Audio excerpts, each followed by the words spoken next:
ज्योतिष शास्त्र के अनुसार दान करना हमेशा पुण्य का काम होता है, लेकिन कुछ विशेष परिस्थितियों या गलत चीजों का दान करने से घर में आर्थिक तंगी और दरिद्रता का कारण बन जाता है। इसलिए दोस्तों, ऐसी चीजों का दान कभी भी नहीं करना चाहिए, नहीं तो माता लक्ष्मी नाराज हो जाती है। मित्रों, आज मैं इस वीडियो के माध्यम से बताने वाली हूँ, कभी आपने सोचा है कि कभी कभी ऐसा लगता है कि किस्मत बस बनने ही वाली होती है और अचानक सब उल्टा हो जाता है। क्यों कुछ घरों में पैसा आता ही नहीं, और अगर आता है तो टिकता नहीं। क्यों कुछ लोग जितना भी कमा लें मगर उनके घर में बरकत नहीं होती, हमेशा तनाव, खर्च और परेशानी ही बनी रहती है। और सबसे बड़ी बात, क्यों कई लोग कहते हैं मेरी मेहनत बेकार जा रही है। तो आज की यह वीडियो उन सभी लोगों के लिए, इसलिए दोस्तों वीडियो को पूरा अवश्य सुने, क्योंकि यह कोई साधारण वीडियो नहीं बल्कि इसमें छिपा है वह रहस्य और माता लक्ष्मी का आशीर्वाद जिसे आपने अधूरा छोड़ दिया तो हो सकता है आपने घर आते हुए धन को खो दिया, क्योंकि अधूरा ज्ञान हमेशा लक्ष्मी का अपमान होता है। अब बात ध्यान से सुनिए। कई बार गरीबी हमारी मेहनत की कमी से नहीं आती, बल्कि घर में रखी कुछ चीजें और गलत आदतों और कुछ गलत चीजों से आती है। कई बार हमारी आदत होती है घर की वस्तुओं को किसी आस पड़ोस या किसी अनजाने लोगों को दान में देने की। हाँ दोस्तों, कुछ वस्तुएं ऐसी होती हैं जो दिखने में बहुत छोटी होती हैं।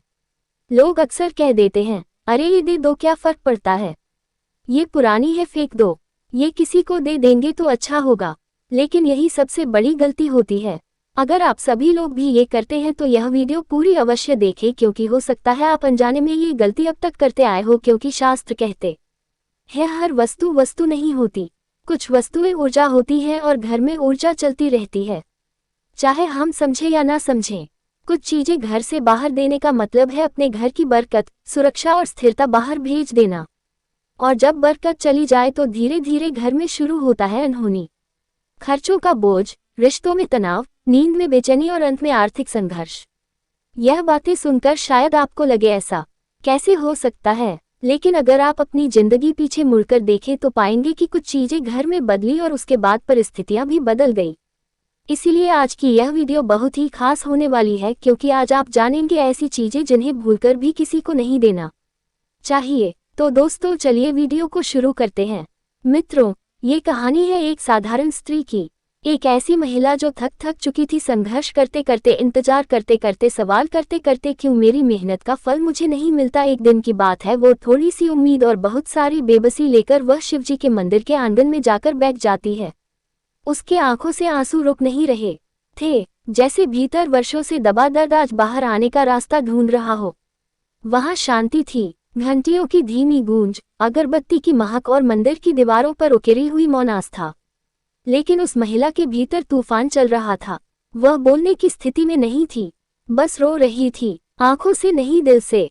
उसी समय वहां एक साधु महाराज आए। देखने में आयु से वृद्ध, पर नजर से तेज, चेहरे पर दिव्यता और कदमों में शांति। उन्होंने महिला के पास बैठकर धीमे स्वरों में पूछा, बेटी तुम रो क्यों रही हो। महिला ने हिचकते हुए आंसू पोंछे, पर उसके शब्द बाहर नहीं निकले। साधु मुस्कुराए, मानो उन्हें उसकी चुप्पी का अर्थ पता था। उन्होंने फिर पूछा, क्या दुख इतना भारी है कि शब्द भी उसका भार नहीं उठा पा रहे। उस वाक्य ने महिला के भीतर कुछ तोड़ दिया। उसने रोते हुए कहा, महाराज मैं मेहनत करती हूँ, पूजा करती हूँ, दान करती हूँ, पर मेरे घर में ना धन टिकता है ना शांति आती है। जितना कमाती हूँ उससे ज्यादा खर्च हो जाता है। कभी बीमारी, कभी बाधाएं, कभी झगड़े सामने आ जाते हैं। मैंने सब कुछ किया, फिर भी किस्मत क्यों नहीं बदलती। साधु ने गहरी सांस ली और बोले, बेटी एक बात याद रखो, कभी कभी समस्या कर्मों की नहीं होती, आदतों की होती है। मनुष्य पूजा करता है, दान करता है, पर कभी नहीं समझता कि क्या देना चाहिए और क्या नहीं। बेटी कुछ वस्तुएं ऐसी होती हैं जो अगर अनजाने में भी घर से बाहर चली जाए तो उनके साथ ही चली जाती है घर की बरकत, भाग्य और लक्ष्मी का निवास। महिला ने आश्चर्य से पूछा, गुरुदेव ऐसी कौन सी वस्तुएं हैं जिन्हें देना नहीं चाहिए, क्या सच में उनसे किस्मत प्रभावित होती है। महिला ने धीरे धीरे अपना आंचल ठीक किया। उसकी आवाज कांप रही थी, लेकिन इस बार वह चुप नहीं रहना चाहती थी। साधु शांत बैठकर उसके बोलने की प्रतीक्षा कर रहे थे। आंसू पोंछकर वह धीमे स्वर में बोली, महाराज मैं जब शादी करके इस घर में आई थी तब मेरे जीवन में सब कुछ था। हमारे घर में धन था, खुशियां थी, हंसी थी और सबसे बढ़कर बरकत थी। घर में इतना था कि कभी सोचना नहीं पड़ता था कितना खर्च होगा, कितना बचेगा। हमने कभी कमी देखी ही नहीं थी। हर त्योहार रोशनी से भरा होता था। हर थाली खुशबू से भरी होती थी और हर चेहरे पर मुस्कान होती थी। इतना कहते हैं उसकी आंखें नम हो गई, लेकिन अब उसकी आवाज टूट नहीं रही थी, बल्कि दर्द शब्दों में बदल रहा था। लेकिन गुरुदेव, धीरे धीरे सब बदल गया। पहले खर्चे बढ़े, फिर बीमारी आई, फिर कर्ज, और आज हालत यह है कि कभी कभी लगता है कि हमारी किस्मत ही हमसे रूठ गई है। साधु शांत रहे। वे उसकी पीड़ा को समझ रहे थे और इंतजार कर रहे थे कि वह मन की गांठ पूरी खोल दे। महिला आगे बोली, मुझे याद है महाराज, जब घर अच्छा चल रहा था तब हमने बहुत दान किए, कपड़े दिए, अनाज दिया, घर की चीजें बांट दी। हमने सोचा हम अच्छे काम कर रहे हैं, पर धीरे धीरे घर खाली होने लगा। पहले बर्तन गए, फिर बिस्तर बदला, फिर हमने पुरानी धार्मिक वस्तुएं, घड़ी, झाड़ू और बहुत चीजें दूसरों को दे दी। तब लगा किसी की मदद हो रही है, पर शायद उसी समय हमारी बरकत भी घर से निकल रही थी। अब उसकी आवाज कांप रही थी, लेकिन इस बार डर से नहीं, सच्चाई को समझने की शुरुआत से। वह साधु की ओर देखते हुए बोली, महाराज, क्या सच में ऐसा हो सकता है? क्या घर की चीजें देना से घर की बरकत चली गई? क्या मेरी अनजानी आदतों ने मेरी किस्मत छीन ली? साधु ने धीरे से मुस्कुराया, लेकिन वह मुस्कान सहानुभूति की थी, न्याय की नहीं। उन्होंने धीमे स्वर में कहा, बेटी, तू बुरी नहीं थी, तू अनजाने में गलत कर रही थी। किसी की सहायता करना पुण्य है, पर कुछ वस्तुएं ऐसी होती हैं जो केवल दान नहीं होती, वे घर की ऊर्जा होती है। वस्तु देना भूल नहीं थी, समझना होना कारण था, और आज तू यहाँ रोने नहीं समझने आई है। अब तू ध्यान से सुन, हर वस्तु का अपना नियम होता है। कभी चीजें देने से पुण्य मिलता है, पर कुछ को देने से घर की रक्षा, सौभाग्य और लक्ष्मी धीरे धीरे उठकर चली जाती है। और इंसान सोचता रहता है, भगवान ने मेरा साथ क्यों छोड़ा, जबकि सच ये होता है भगवान नहीं गए, बरकत देने वाला नियम टूट गया। उन्होंने अपनी माला हाथ में पकड़ी और बोले, अब मैं तुझे बताऊंगा कौन सी वस्तुएं भूलकर भी किसी को नहीं देनी चाहिए, क्योंकि वहीं से शुरू होता है बरकत का अंत और गरीबी की शुरुआत। साधु मुस्कुराए, बेटी, आज मैं तुझे वही रहस्य बताऊंगा जो बहुत कम लोग जानते हैं, और जब तू सुनोगी तो समझ पाएगी कि तेरी परेशानी तेरी किस्मत नहीं, तेरी अनजानी गलतियां थी। उन्होंने मंदिर की ओर देखा और बोले, अब बेटी ध्यान से सुनो, क्योंकि जो ज्ञान अब तुम्हें मिलेगा वह आपके जीवन की दिशा बदल सकती है। साधु ने कहना शुरू किया। वे बोले, पहला है सोना और चांदी के आभूषण या वस्तु। बेटी, सोना और चांदी केवल धातु नहीं है, यह ऊर्जा, स्मृति और समृद्धि का प्रतीक है। घर में रखे आभूषण केवल शरीर की शोभा नहीं बढ़ाते, वे परिवार की धन ऊर्जा को संचित करते हैं। सोने में सूर्य की ऊर्जा होती है, तेज, आत्मविश्वास, शक्ति। चांदी में चंद्रमा की ऊर्जा होती है, शांति, संतुलन और सौभाग्य। जब मनुष्य इन आभूषणों को दान या किसी को दे देता है तो वह अनजाने में केवल धातु नहीं, अपनी लक्ष्मी का हिस्सा दे देता है। पुराणों में कहा गया है, सोना देना अपना तेज देना है और चांदी देना अपनी शांति देना है। आभूषण उस परिवार में पीढ़ियों की ऊर्जा, भावनाएं और पुण्य लेकर चलते हैं।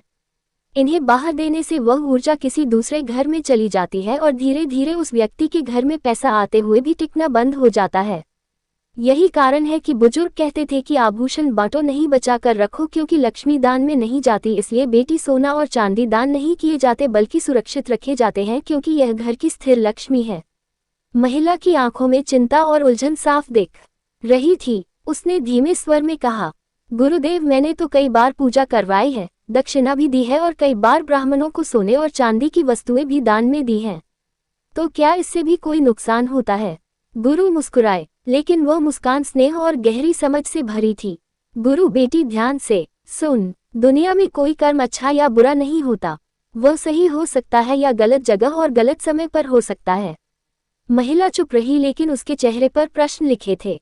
गुरु आगे बोले, सोना और चांदी का दान तब फल देता है जब वह श्रद्धा से पूर्ण सामर्थ्य में और योग्य पात्र को दिया जाए। लेकिन जब किसी व्यक्ति की स्थिति पहले ही कमजोर हो, घर में अन्न पूरा ना हो, मन चिंता और हृदय में अभाव हो, तब सोना चांदी दान करने का अर्थ होता है अपनी शेष लक्ष्मी भी घर से बाहर भेज देना। महिला धीरे से बोली, मतलब? गुरुदेव, मैंने भूल की। गुरु ने सिर हिलाया, भूल नहीं बेटी, वो आपकी अधूरी समझ थी। उन्होंने आगे समझाया, गुरुदेव कहते हैं दान भाव और स्थिति देखकर किया जाए। गरीबी में सोना देना पुण्य नहीं, अपनी रक्षा ढाल खो देना है। पहले जीवन को स्थिर करना चाहिए, घर को व्यवस्थित करना चाहिए, ऊर्जा और धन को टिकाना चाहिए, फिर दान करना चाहिए। दान का नियम है, जो कमी में दिया जाए वह नुकसान लाता है, जो समृद्धि में दिया जाए वह 1000 गुना लौटता है। गुरु ने कहा, दूसरा है घर के मंदिर की मूर्तियां। महिला ने घबराते हुए पूछा, गुरुदेव मैंने कभी कभी मंदिर की मूर्तियां भी दान कर दी, क्योंकि मुझे लगा कि ऐसा करने से पुण्य मिलेगा। क्या इससे भी कोई दोष लगता है? क्या गरीबी का इससे भी संबंध है? गुरु ने गंभीरता से उसकी ओर देखा। उनकी आंखों में दया भी थी और सत्य की चमक भी। धीरे से बोले, बेटी सुनो और अपने हृदय में उतार लो। घर का मंदिर कोई सजावट नहीं, वह ऊर्जा का केंद्र, घर की आत्मा और ईश्वर का साक्षात निवास होता है। और उस मंदिर में जो मूर्तियां स्थापित होती हैं, वह मात्र पत्थर या धातु नहीं, वह प्राण प्रतिष्ठित भाव ऊर्जा होती है। जब तू वर्षों पूजा करती है, आरती गाती है, दीप जलाती है, अन्न रखती है, संकल्प करती है, तो धीरे धीरे तेरे और उस देवरूप के बीच एक सूक्ष्म आध्यात्मिक संबंध बनता है। वह मूर्ति तेरे घर की रक्षा करती है, तेरे मन को दिशा देती है और तेरे कर्मों पर दिव्य दृष्टि रखती है। महिला ध्यान से सुन रही थी। गुरु आगे बोले, पर जब अचानक बिना कारण, भावनाओं या समझ के बिना उस मूर्ति को घर से बाहर दे दिया जाता है या किसी और को दान कर दिया जाता है, तो समझ लेना ईश्वर को नहीं, स्वयं की आध्यात्मिक रक्षा को घर से बाहर भेज दिया। वह मूर्ति घर में स्थिरता, संस्कृति और समृद्धि की ऊर्जा संभालती है। जब उसे घर से हटाया जाता है तो घर में ऊर्जा असंतुलित हो जाती है। और याद रख, जहां ऊर्जा अस्थिर हो वहां लक्ष्मी स्थिर नहीं रहती। महिला की आंखें भर आई। उसने धीमे से पूछा, लेकिन गुरुदेव इससे गरीबी कैसे आती है? गुरु ने शांत स्वर में कहा, क्योंकि बेटी देव तत्व जहां होता है वहां 3 शक्तियां अपने आप आती हैं। पहला शांति, दूसरा सद्बुद्धि और तीसरी समृद्धि। और जब देवता की प्रतीक ऊर्जाएं हटती हैं तो उनके स्थान पर 3 नकारात्मक शक्तियां आ जाती हैं। बाधा, मानसिक तनाव और आर्थिक रुकावट। यही कारण है कि लोग कहते हैं मूर्तिदान से दुर्भाग्य आता है, क्योंकि वह मात्र वस्तु नहीं, घर की आध्यात्मिक धड़कन होती है और लक्ष्मी वहीं ठहरती है। जहां श्रद्धा स्थिर हो, जहां ईश्वर बार बार बदले जाए, वहां धन, भाग्य और संबंध भी अस्थिर हो जाते हैं। महिला की आंखों से आंसू गिरने लगे। गुरुदेव, अब मैं समझ गई। मेरी गरीबी केवल कर्म नहीं, मेरी अज्ञानता का परिणाम थी। गुरु ने उसके सिर पर हाथ रखते हुए कहा, चिंता मत कर बेटी, ईश्वर नाराज नहीं होते, बस याद दिलाते हैं कि ज्ञान के बिना भक्ति अधूरी है। महिला अब ध्यान से बैठी थी। उसके मन में समझ बढ़ रही थी और चेहरे पर गंभीरता थी। गुरु ने अगला विषय उठाया और बोले, बेटी अब तीसरे कारण को समझ, और यह कारण बहुत महत्वपूर्ण है। शंख और धार्मिक वस्तुएं मनुष्य समझता है ये केवल पूजा की वस्तुएं हैं, पर इनमें ऊर्जा होती है और वह भी बहुत शक्तिशाली। महिला ने उत्सुकता से पूछा, गुरुदेव शंख तो शुभ माना जाता है, फिर इसे देना गलत क्यों है? गुरु ने सिर हिलाया और समझाते हुए बोले, हाँ बेटी, शंख अत्यंत शुभ है, क्योंकि यह समुद्र की प्राण शक्ति को धारण करता है। जब शंख बजाया जाता है तो उसका कंपन, वाइब्रेशन घर में मौजूद नकारात्मक ऊर्जा को समाप्त करता है और वातावरण में शुद्धता, शांति और रक्षा ऊर्जा स्थापित करता है। शंख केवल ध्वनि नहीं, यह एक आध्यात्मिक कवच है। लेकिन जब इसे घर से बाहर दान किया जाता है या बिना समझ के कहीं दे दिया जाता है, तो तुम केवल एक वस्तु नहीं देती, तुम अपनी रक्षा शक्ति और घर की सकारात्मक तरंगे दे देती हो।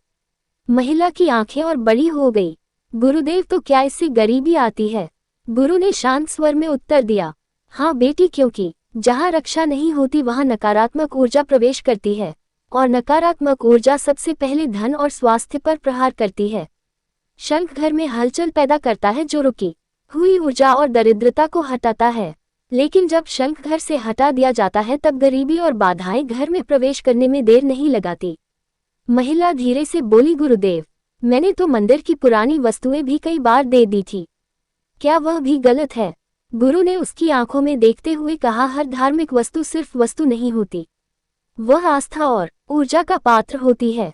चाहे वह रुद्राक्ष हो, ताबीज हो, पीतल या तांबे की घंटी, कलश, चांदी का पान पल्लव या दीपक, इनमें वर्षों की पूजा, मंत्र और भाव संचित होते हैं। जब तू इन्हें किसी और को दे देती है तो तू अनजाने में अपना पुण्य, अपने घर की रक्षा और अपनी आध्यात्मिक ऊर्जा भी दे देती है। और जहां धार्मिक ऊर्जा कम हो जाती है, वहां धन, शांति और सुख का ठहराव भी समाप्त हो जाता है। महिला अब पूरी तरह गुरु के शब्दों में डूबी थी। उसके चेहरे पर डर नहीं, बल्कि एक गहरी समझ की प्यास दिखाई दे रही थी। गुरु ने कुछ पल मौन रखा, मानो वे शब्द नहीं सत्य चुन रहे हो। फिर उन्होंने धीरे लेकिन दृढ़ स्वर में कहा, हे पुत्री, अब जो मैं बताने जा रहा हूँ वह अत्यंत साधारण प्रतीत होता है, पर इसका रहस्य इतना गहरा है कि लोग जीवन भर समझ नहीं पाते। मनुष्य इन वस्तुओं को साधारण समझकर किसी को भी दे देता है, कभी बिना सोच, कभी मजबूरी में, कभी आदत में और कभी दिखावे में।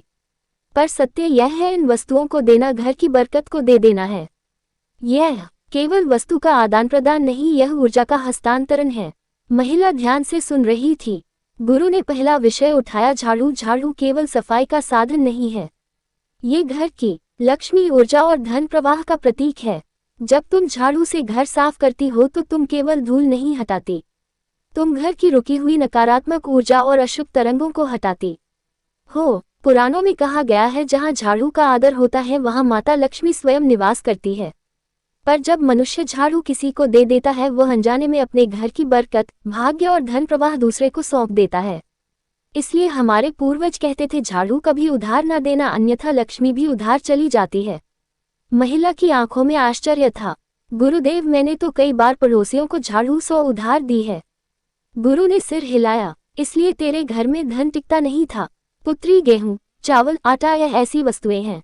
गुरु का स्वर और गंभीर हो गया। ये वस्तुएं भोजन नहीं, जीवन की ऊर्जा है। इनमें अन्न देवता की शक्ति है। घर में रखा अन्न केवल पेट नहीं भरता, ये घर की समृद्धि ऊर्जा को संभालता है। पुराणों में कहा गया है, जहाँ अन्न बहुत हो वहाँ दुर्भाग्य प्रवेश नहीं करता। पर जब कोई मनुष्य घर का अन्न, चावल या आटा बार बार किसी को देता है तो वह अपने घर की समृद्धि का कुंडल स्वयं तोड़ देता है। ऐसा घर खाली होता है, केवल भंडार से नहीं बल्कि भाग्य, अवसर और धन से भी। महिला ने चिंतित स्वर में पूछा, तो क्या अन्न देना पाप है? गुरु ने मुस्कुराया, नहीं पुत्री, जरूरतमंद को दिया गया अन्नदान नहीं सेवा और पुण्य है, पर बार बार आदत में या बराबरी जताने के लिए मुख्य भंडार का अन्न देना ये धन ऊर्जा का रिसाव है। याद रख, धर्म में अन्नदान योग्य है, पर घर का अन्न बार बार बांटना बरकत को मिटा देता है। आगे सुन नमक, गुरु ने गहरी आवाज में कहा, ये सबसे गंभीर है। नमक केवल स्वाद नहीं, बंधन, ऊर्जा और स्थिरता का प्रतीक है। नमक रिश्ते जोड़ता है, ऊर्जा स्थिर करता है और धन टिकाता है। इसीलिए कहा गया है, नमक देना संबंध देना है। जब कोई घर नमक दे देता है, वह उस घर की स्थिरता, सुरक्षा और वित्तीय भाग्य भी दे देता है। इसीलिए मित्रों, नमक उधार देना या बिना सोच देना सबसे बड़ा ऊर्जा दोष है। महिला अब धीरे से फुसफुसाई, गुरुदेव, अब समझ में आया, मेरी आर्थिक स्थिति क्यों कभी सुधरी नहीं। मैंने ये सब हल्की बात समझी और आज भुगत रही हूँ। गुरु ने उसके कंधे पर हाथ रखा। पुत्री, ये तेरी गलती नहीं, तेरी अधूरी समझ थी, और जब ज्ञान मिल जाए तो अतीत नहीं भविष्य बदलता है। उन्होंने आकाश की ओर देखा। अब याद रख, झाड़ू, नमक, गेहूं, चावल, आटा बार बार देना बरकत को खत्म करता है, लेकिन जरूरतमंद को आशीर्वाद और भाव से दिया गया अन्न तेरे जीवन में लक्ष्मी के द्वार खोल देता है। महिला अब पूरी तरह गुरु के ज्ञान में डूब चुकी थी। उसके मन में श्रद्धा थी और आंखों में उम्मीद। गुरु ने अगला विषय उठाया। उनकी आवाज धीमी थी, पर हर शब्द में आध्यात्मिक वजन था। पुत्री, अब सुन चौथी और अत्यंत पवित्र बात। तुलसी या घर में लगा कोई भी पवित्र पौधा, मनुष्य समझता है कि पौधा तो पौधा है, पर सत्य इससे कहीं गहरा है। तुलसी केवल एक पौधा नहीं, ये जीवित आध्यात्मिक शक्ति है। ये घर की रक्षा, शुद्धता और समृद्धि का स्रोत है। महिला ध्यान से सुनते हुए बोली, गुरुदेव, तुलसी को इतना विशेष क्यों माना गया है? गुरु ने मुस्कुराया, जैसे सदैव पुराना रहस्य खुलने वाला हो। क्योंकि पुत्री, तुलसी में विष्णु की शक्ति है। जहाँ तुलसी होती है वहाँ वायु शुद्ध होती है, मन पवित्र होता है और घर में आध्यात्मिक ऊर्जा स्थिर होती है। तुलसी घर में केवल ऑक्सीजन नहीं देती, वह घर की नजर, रोग और नकारात्मक ऊर्जा को भी दूर रखती है। पुराणों में कहा गया है, जहाँ तुलसी हो वहाँ रोग, दुर्भाग्य और दुष्ट शक्ति प्रवेश नहीं करती। अब सोच बेटी, ऐसी शक्ति को यदि मनुष्य किसी को दे दे या घर से हटा दे तो क्या होगा? महिला की आंखों में चिंता उभर आई। गुरुदेव, क्या इसलिए लोग कहते हैं कि तुलसी कभी किसी को देनी नहीं चाहिए? गुरु गंभीर स्वर में बोले, हाँ पुत्री, तुलसी देना केवल पौधा देना नहीं, यह अपनी रक्षा, पुण्य और समृद्धि की ऊर्जा देना है।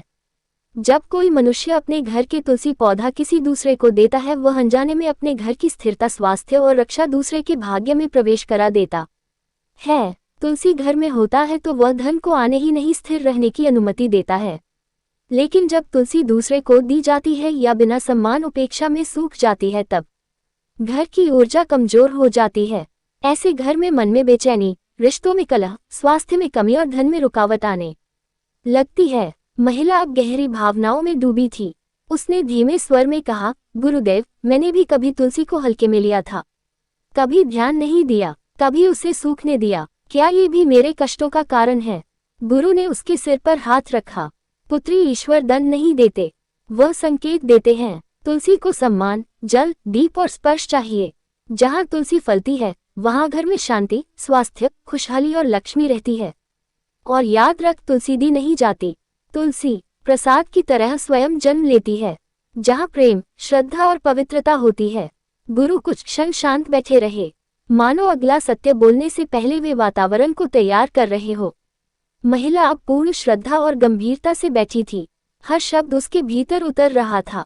धीरे धीरे गुरु ने कहा, पुत्री, अब मैं तुझे एक ऐसी चीज के बारे में बताऊंगा जिसे लोग साधारण वस्तु समझकर घर में यूं ही छोड़ देते हैं, पर उसका प्रभाव जीवन की दिशा बदल देता है। वह वस्तु है पुरानी धातु की घड़ी या घर में पड़ी रुकी हुई घड़ी। महिला ने आश्चर्य से कहा, गुरुदेव, पर घड़ी तो बस समय बताती है, इससे क्या दोष हो सकता है? गुरु की आंखों में गंभीरता उतर आई। यही तो सबसे बड़ा भ्रम है पुत्री। घड़ी केवल समय नहीं दिखाती, वह ऊर्जा के प्रवाह और जीवन की गति का प्रतीक है। जहाँ घड़ी चल रही हो वहाँ जीवन आगे बढ़ता है। सोच, अवसर, निर्णय और भाग्य सब गतिमान रहता है। लेकिन जब घर में कोई घड़ी रुक जाए या टूटी हुई अवस्था में रखी जाए तो घर की ऊर्जा ठहर जाती है। इसका प्रभाव धीरे धीरे दिखाई देता है, पर जब तक इंसान समझता है उसके जीवन में रुकावटें जड़ पकड़ चुकी होती हैं। महिला अब और गहराई से सुन रही थी। गुरु ने आगे समझाया, रुकी हुई घड़ी एक संकेत है कि उस घर में अवसर रुकने लगे हैं, धन का प्रवाह धीमा हो गया है, निर्णय उलझने लगे हैं और समय घर के पक्ष में काम करना बंद कर चुका है।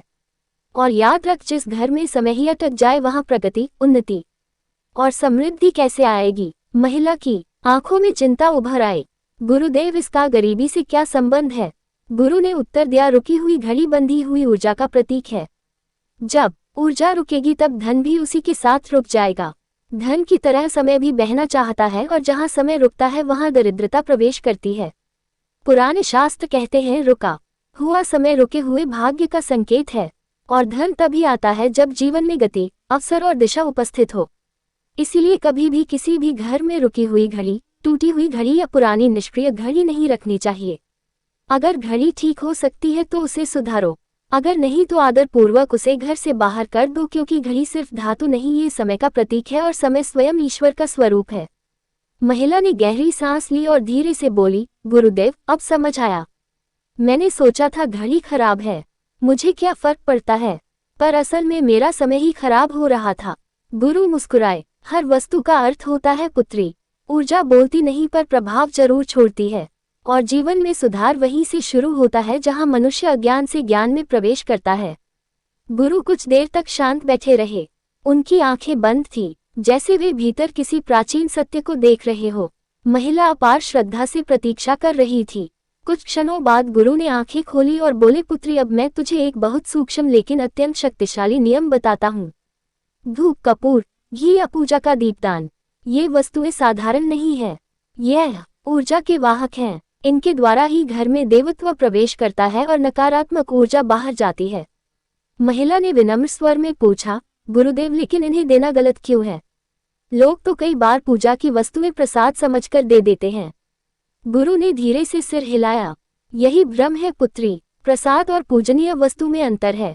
प्रसाद ईश्वर का आशीर्वाद है, वह दिया जा सकता है, लेकिन पूजा की अग्नि, धूप, घी और कपूर ईश्वर को आमंत्रित करने के साधन है। ये कभी घर से बाहर नहीं जाती।